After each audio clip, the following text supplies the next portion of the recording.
चार हैं। बाबा साहब ने कहा है को गुलामों को गुलामी का एहसास करा दो। किसको? गुलामों को। और मंच से भी हम लोगों को एसटी एससी ओबीसी के लोगों को गुलाम माना गया और मनुवेद में भी माना गया, ऐसा मैं कह सकता हूँ। अब गुलामी का एहसास करा दो तो बेड़ियां अपने आप तोड़ देंगे, ऐसा बाबा साहब ने कहा है। चूंकि हम लोगों शिक्षा का प्रकाश और आरक्षण का प्रसाद और महापुरुषों की कुर्बानी के कारण हम आज यहाँ उपस्थित हुए हैं। तो चूंकि कर्मचारी संगठन, मध्य प्रदेश आजाद संगठन समाज के बीच में काम कर रहा है और ये प्रयास हम सहपुरा में लगभग 2013 से चालू किए हैं और अनवरत रूप से समाज के बीच में कोऑर्डिनेशन बना के हम काम कर रहे हैं। ऐसा आप लोगों को भी एहसास है, ऐसा मैं मानता हूँ। साथियों, बात मैं ज़्यादा न रखूँगा। आरक्षण के संबंध में थोड़ा मैं चर्चा करना चाहूँगा।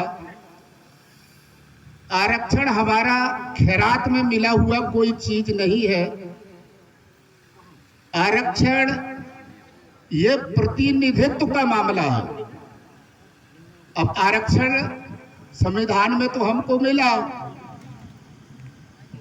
तो आरक्षण और प्रतिनिधित्व चार प्रकार का होता है सगा समाज। पहला राजनीतिक आरक्षण, दूसरा शिक्षा का आरक्षण, तीसरा नौकरी करने का आरक्षण, चौथा नौकरी करने वालों को प्रमोशन हो जाता है, पटवारी से आरआई, आरआई से एनटी, एनटी से तहसीलदार। तो चार प्रकार के आरक्षण हम लोगों को मिला है। संविधान के अनुच्छेद 330 और 332 में लोकसभा और विधानसभाओं के लिए आरक्षण है और संविधान के 15(4) में शिक्षा का है साथियों और 16(4) में नौकरी के लिए आरक्षण का प्रावधान है। चूंकि हम लोग कर्मचारी हैं, रिजर्वेशन में आए हैं, दुख इस बात का है कि रिजर्वेशन की जब बात करते हैं तो एमपी एमएलए पद से लेके सांसद तक फिर सारा ठीकरा हम लोग फोड़ देते हैं, जबकि असल में ड्यूटी सभी लोगों का है। और डॉक्टर बाबा साहब अम्बेडकर हमारे बुद्धिजीवी लोगों से भी अपील किया, कर्मचारी समूहों से भी अपील किया और मजदूरों से भी अपील किया, छात्रों से भी अपील किया। जिस तरह से कुंजाम साहब ने आप लोगों को अभी शपथ दिलाते हुए अपील किया है, ऐसा ना हो कि हम आरक्षण का तो खा रहे हैं लेकिन गीत पराया गा रहे हैं और हम लोगों ने अभी तक यही देखा है, सुना है और समझा है। चूंकि नाम हम बाबा का लेते हैं और पता चलेगा काम हम बापू का करते हैं और हम लोगों को शासक वर्गों के द्वारा केंद्र की सरकार हो या राज्य की सरकार हो, कभी हम लोगों के साथ में न्याय नहीं किया। ये बुद्धिजीवी से लेके सब लोग कह रहे हैं। चूंकि वेद शास्त्रों में यदि हम जाएंगे तो आर की लड़ाई से लेकर आज संवैधानिक लड़ाई भी हम लोगों के साथ में बहुत ज्यादा विकराल स्थिति में आ चुका है। आप लोगों को और हम सब लोगों को पता होना चाहिए कि डॉक्टर बाबा साहब अम्बेडकर ने आर्टिकल 19 विचार अभिव्यक्ति की जो स्वतंत्रता दिया है, उस पे भी अंकुश लगाने की साजिश लगातार किया जा रहा है साथियों।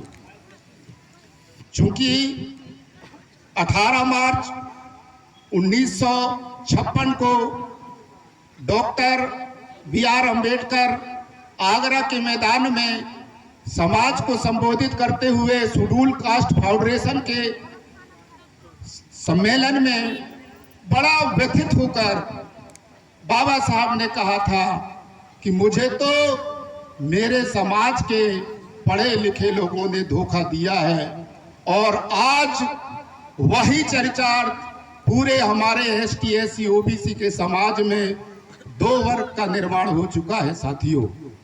एक तो शिक्षा रूपी दूध पीने वाले हमारे कर्मचारी भाई, और आशा उम्मीद में बैठे हुए अंतिम छोर के समाज के भाई हैं।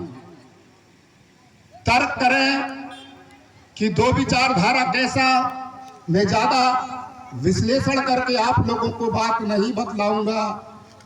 विश्लेषण यह है कि ये पीली क्रांति के माध्यम से गुणवाना आंदोलन वालों ने समाज में सामाजिक सांस्कृतिक जागरूकता फैलाने का जरूर काम किया है, और उसका परिणाम है समाज को लाभ मिला है। लेकिन हमारे ही समाज के पढ़े लिखे लोग जो हुए हैं, नौकरी पेशा में आए हैं, वो अपने संस्कृति का धारण नहीं कर रहे हैं। बाबा साहब की प्रतिज्ञाओं की यदि हम बात करते हैं, उस बात में 22 प्रतिज्ञा है, और 22 प्रतिज्ञा में जैसे बाबा साहब अम्बेडकर ने कहा था कि मैं तो हिंदू धर्म में पैदा हुआ, ये मेरी बस की बात नहीं है, लेकिन मैं हिंदू धर्म में नहीं बढ़ूंगा, ये मेरी बस की बात है। वैसे ही हमारे अंतिम छोर के समाज के जो पंडा पुजारी धर्माचार्य हमेशा शिकायत करते हैं कि हमारे संवर्ग के पढ़े लिखे कर्मचारी जो लोग हैं, ये 3 संस्कारों में वही आरक्षण का खाएंगे और गीत पराया गाएंगे, ऐसा देखने सुनने समझने को मिलता है। और रही बात, अंत में मैं आपको यही बताना चाहूंगा कि जयंती और बलिदान दिवस मनाना हमारा मकसद नहीं होना चाहिए। किसी मकसद को पूरा करने के लिए कार्यक्रम करना चाहिए। और बहुत सारे जगह में एक नई प्रथा आया है, बाबा साहब का बढ़िया झांकी बना लेते हैं, डीजे लगा लेते हैं, ढिचिंग ढिचिंग नाच कूद लेते हैं।